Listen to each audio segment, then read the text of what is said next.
when we talk about the death of Christ, the only category that is often accepted by Christians is that it demonstrated the love of God.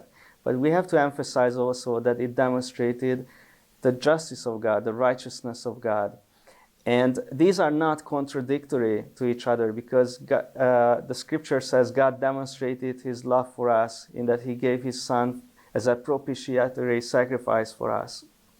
But if you want to understand why it demonstrates the righteousness of God, then you have to go back to Romans, the epistle to the Romans, where Martin Luther found what the gospel is.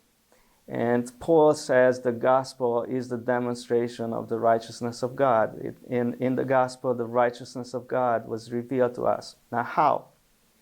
In chapter 3, Paul explains, after he demonstrated that everyone is sinful and is under the wrath of God, by the law, we cannot be justified.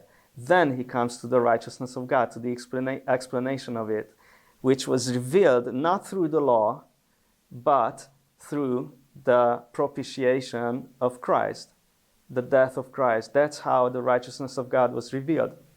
And in Paul's logic, he says, why it had to be demonstrated? Why did Christ become a propitiation for us? And he says, to demonstrate his righteousness. Why did he have to demonstrate his righteousness, or why did he want to demonstrate his righteousness? Because sins had been overlooked in the past. He had fellowship with people without sin being really atoned for.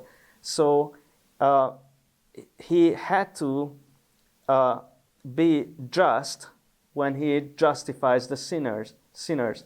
And the only way that could happen is giving his son as a propitiation for our sin, because he suffered the just penalty that we deserved. So God, when he justifies the sinner, can remain just. That is the Apostle Paul's argument why the gospel is not just a demonstration of the love of God, but the demonstration of his righteousness, which is it's not two different things. It's the love of God is shown through the righteousness of God.